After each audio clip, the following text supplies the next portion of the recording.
from our colleague Bastian Krupp at Danube University Krems. And his topic is on the connection between the development of emotional intelligence and gaming. So if you already have the rights, please share your screen, and Natalie unmuted you, I guess. And we're looking forward to your talk. You have 20 minutes. Yeah, hello together, and I'm happy to be part of the conference today. I have to share my, that's small, so that must be right. You see everything, wonderful. And yeah, I'm excited to talk about my researches. And first I will have a short presentation. And eventually there is some time left to ask a few questions. Yeah, we will see.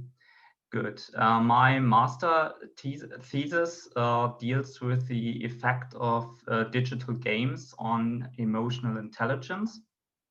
And next. I will give you a short overview of my research.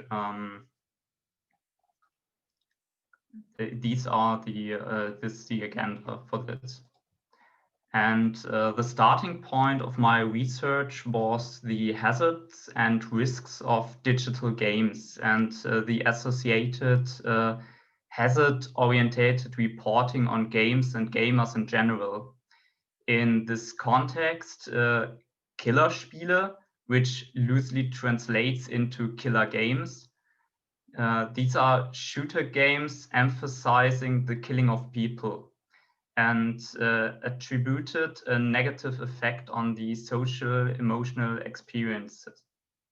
However, this attitude does not reflect the diversity of the medium of games. Like in Animal Crossing, you can see here at the screen, you have colorful, beautiful worlds. Or like in Life is Strange, you have the chance to create a special relationship with the game characters. A negative attitude towards digital games prevents innovative educational approaches to digital games. Therefore, the aim of the research is to create a more positive image of digital games. This would benefit media education, as digital games would gain more recognition in learning and educational contexts. This consideration raised the question, what influence does gaming have on the development of emotional intelligence? So in order to answer this question more concretely, I set up subordinate research questions which focus on specific areas in gaming. So first, are there gender-specific characteristics? Second, is time intensity a decisive influencing factor? Third, do multiplayer experiences generally have a more positive effect than single-player experiences? Fourth, are there genres that promote the development of emotional intelligence? And fifth, are there any differences between gamers and non-gamers? So in the following, I will discuss how the questions were answered methodically. The selection of method aimed for making a generally valid statement on the connection between emotional intelligence in the context of gaming in order to test the hypothesis of the socio-emotionally isolated gamer.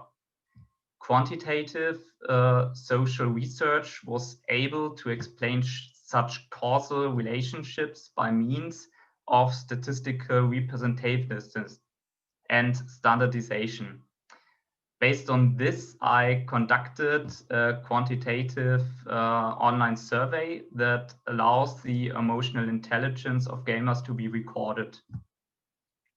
This descriptive analysis enabled me to identify relationships and connections to the emotional intelligence of gamers.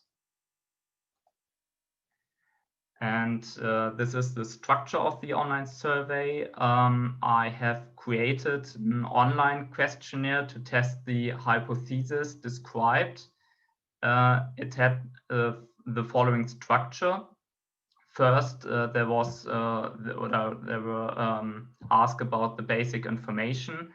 It was described the basic information about the interview and the test instruction. Then there were some query of age, gender, and highest formal educational level asked for in the sociodemography. And to record the emotional intelligence, I have used the Emotional Intelligence Inventory, short AI4, by Sato. Sato regards emotional intelligence as a construct composed of the following sub-areas. It's empathy, knowledge of human nature, persuasiveness, and emotional self-control. The emotional quotient, IQ, value is set on the nominal scale.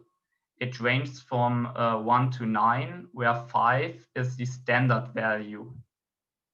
The lower values represent a lower IQ, and the higher values represent an above average emotional intelligence. This is a scientifically evaluated questionnaire frequently mentioned and used in the German-speaking scientific community. Out of the time economic point of view, the existing expertise in this area of research was therefore harnessed. The use of the questionnaire also increased reliability and validity of measures on emotional intelligence. In the metadata, statements of the participants on their time investment concerning digital gaming, as well as about their way of dealing with these media, for example, genres, were recorded. Furthermore, the participants were able to name emotional moments within digital games, like you see in the quotation. It's a statement of a study participant translated from German. The most emotional moment was the end of Life is Strange. My father passed away too soon, just as a few years ago. Now I would even say that the game helped me to process and cope with grief. So, and here are some examples on my research for my paper. So standardization has been partially implemented by the use of the AI4 of Sato. Furthermore, the questionnaire included open questions of my own creation, as well as some measures of socioeconomic status. And groups have been controlled for age. Only the target group of 25 to 45 and active gamers only have been included in this research. The participants of the survey were reached via email distribution, lists and social media like blogs, forums, such as Facebook groups. Now I show you some graphics that give you an overview of the key findings of my survey. There is hardly any difference between genders in level of EQ, but most visible in the area of empathy, like here.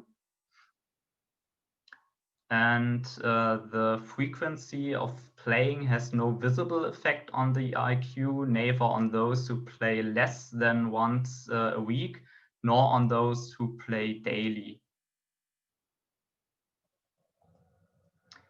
In relation to game duration, it can be seen that there is a negative trend in the excessive consumption, like here. of computer games which explain a reduced IQ. To a certain extent, a slightly higher IQ can be expected for those who prefer multiplayer experiences. And people who prefer to play serious games have the highest IQ. The shooter games quoted in the beginning are in the upper midfield. You see them here. And genau, with an average IQ of 5, the shooter games even reflect the exact standard value. The comparison of gender-specific preferences reveals clear differences, so that men play shooters and sport games much more often, while women prefer party and puzzle games. Here are the party and here are the puzzle games. So yeah, in the result, there was no fundamental difference between gamers and non-gamers in the development of emotional intelligence. The values of the participants in the study are around the norm value 5, which is the average value. The shooter genre demonstrated no particular effects. Consequently, shooter players can be lifted of their reputation of being emotionally dull adolescents. Players of adventure, action-adventure, and role-playing games display an above-average IQ compared to other genres. They all also represent the most popular genres among the study participants. Clear differences can be seen when comparing between gender. In particular, the sports world dominated by male idols like football and basketball is 4 times more frequently played by men. Military games in form of shooters are also clearly male dominated. This stereotyping is also visible amongst women, who are much more likely to play social and puzzle games. Notably, women choose predominantly single-player experiences and men multiplayer experiences. One reason for this can be sought in the gaming scene, which is characterized by ideals of masculinity and the presentation of the content of a broad mass of digital games, in which women who move around online in gaming communities often in danger of sexist comments and even threats of rape. These findings prove the topicality of sexism in gaming, which is currently expressed in esports and the underrepresentation of women in esports too. Excessive gaming tends to have a negative influence on the IQ. It's a case of toxic dosing. To this point, it cannot be verified whether digital games have a benefit effect on the development of emotional intelligence or not. This open question can only be answered by further research. Digital games would be interesting as tool for teaching and in therapy, like the therapeutic use of gaming as in reality simulation or in research on emotions. So I could, in consequence, it is proven that gamers don't have less IQ than non-gamers. So yeah, thanks a lot for your attention.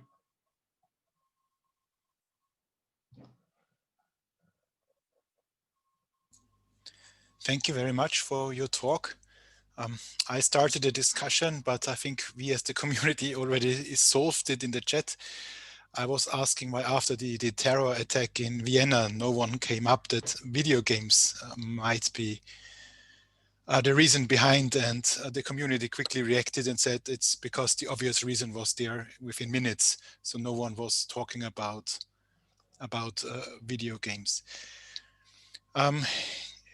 In regards to the killer game debate, and as you study in Austria, but you are from Germany, did you experience any difference in culture between the two neighboring countries that are so similar and not at the same time? I don't know. I don't really know. I just know that in Germany, you had in the newspapers everywhere the headlines with killer games, and everybody talked about it. And the politics was also the meaning that gaming is not good for young people, and is also the cause of violence and yeah, um, people in sort of I don't know the word, going to school with a gun. Yeah, and yeah. Do you think that in general the killer game debate is as important as it felt 5 to 10 years ago, or has it been replaced by something else from the politicians, the journalists, the game studies colleagues? I think when something happens in Germany, as also in the world, it comes up every time. We saw it with the thing in Hanau. It happens last year, I think, where a politician said that we have to get a view over the gaming community, and we have to control if there are radical tendencies. And yeah, that was the outcome of something like this. So I don't think that the killer games debate is really at the end.